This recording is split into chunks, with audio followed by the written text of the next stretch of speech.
آج ہم علامہ اقبال کی نظم شاعر کو پڑھیں گے۔ یہ علامہ اقبال کی مختصر ترین نظموں میں سے ایک ہے جو 3 اشعار پر مشتمل ہے۔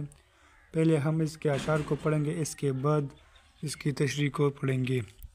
قوم گویا جسم ہے، افراد ہے اعضائے قوم، منزل سنت کے راہ پیما ہے دست و پائے قوم، محفل نظم حکومت چہرہ زیبائے قوم، شاعر رنگین نوا ہے دیدہ بینائے قوم، مبتلا در کوئی آذو ہو رہتی ہے آنکھ، کس قدر ہمدرد سارے جسم کی ہوتی ہے آنکھ، معنی راہ پیما راستہ چلنے والے عضو حصہ۔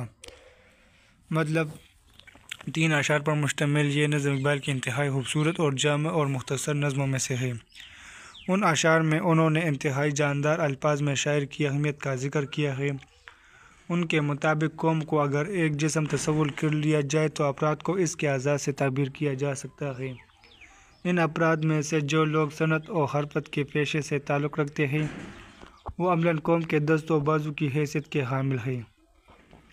اس کے علاوہ جو لوگ نظم و نسق کے ذمہ دار ہوتے ہوئے نظام حکومت چلاتے ہیں وہ قوم کے چہرے پر حسن و خوبصورتی کے مظہر ہوتے ہیں۔ مراد یہ کہ جس طرح کسی شخص کی خوبصورتی کا اندازہ اس کے چہرے کو دیکھ کر ہوتا ہے، اسی طرح کسی قوم کی خوبیوں کا برسر اقتدار طبقے کی صلاحیت اور کردار سے پرکھا جا سکتا ہے۔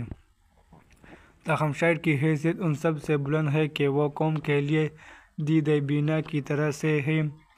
مشاہدے اور تجربے کے مطابق یہ بات بڑے اعتماد کے ساتھ کہی جا سکتی ہے کہ جسم کے کسی حصے کو بھی تکلیف پہنچے تو اس کا اظہار آنکھ سے ہی ہوتا ہے۔ مراد یہ ہے کہ اس تکلیف کے سبب آنکھ میں ہی آنسو آ جاتے ہیں۔ اس امر سے یہ نتیجہ اخذ کیا جا سکتا ہے کہ یہ آنکھ جسم کی کس قدر ہمدرد ہوتی ہے۔ مطلب یہ کہ شاعر کو اگر قوم کی آنکھ تسلیم کر لیا جائے تو پوری قوم اس غم گسار بھی ماننا پڑے گا۔ اسی کے ساتھ ہی یہ نظم مکمل ہوتی ہے۔ اجازت دیجیے گا۔ اللہ حافظ۔